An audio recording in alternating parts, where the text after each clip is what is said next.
So day 6 going to school challenge. So దానికోసమే ఇప్పుడైతే నేను వాకింగ్ అయితే రెడీ అవుతున్నా. నా షూస్ కాదు, క్రాప్స్ వేసుకొని అయితే నేను మా పాపతో వెళ్తా ఉన్నా. అండ్ ఇక్కడ మా కుక్క కొంచెంసేపు మెంటల్లాగా ఎగిరి ఎగిరి మళ్ళీ మాతో వచ్చిండు.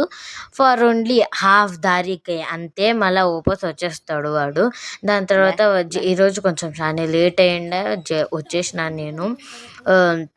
ఇంకా 9 o'clock స్కూల్, ఇంకా నేను 8:30కి ఇంట్లో ఉన్నా.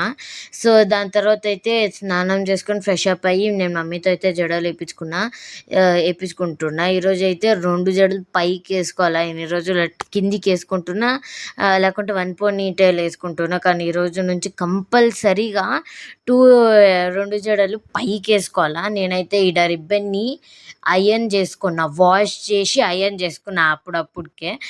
జల్దీ అయర్న్ చేసుకొని మమ్మీ అయితే జడలు జల్దీనే వేసేసింది మమ్మీ అయితే. నేనైతే ఇప్పుడు ఇంకా పౌడర్ పూసుకుండేకైతే పోయినా. ఆ గ్యాప్లో మా తమ్ముడు అయితే వచ్చేసిండు మమ్మీతో తల దూపించుకుండేకి. ఇంకా ఆల్రెడీ బెల్ రింగ్ అయింది. నేను ఇన్నే మమ్మీని జల్దీ ప్రేయర్ జల్దీ ప్రేయర్ చేయి అని చెప్తున్నా. మా తమ్ముడు ఇంకా ఆడే ఉండు కాబట్టి మా తమ్ముడే మళ్ళీ ఫస్ట్ చెప్పించుకుంటు. నెక్స్ట్ నేను చెప్పించుకోవాలా. నేను చెప్పించుకొని ఇంకా జల్దీ స్కూల్కి పోవాలా. ఆల్రెడీ చాలా లేట్ అయింది. పనిష్మెంట్ ఇస్తారని ఒక భయంతోనే సైలెంట్గా నిలబడిన. దాని తర్వాత నేను నా సెల్ఫ్ ప్రేయర్ చేసుకొని అయితే కదులుతున్నా. మా తమ్ముడు అయితే తీసుకోవాలి సెల్ఫ్ ప్రేయర్, మర్చిపోయిండు. దాని తర్వాత నేను మా షూస్ వేసుకొని లంచ్ బ్యాగ్ తీసుకొని నేను కొంచెం హడావిడిలోనే ఉన్నా.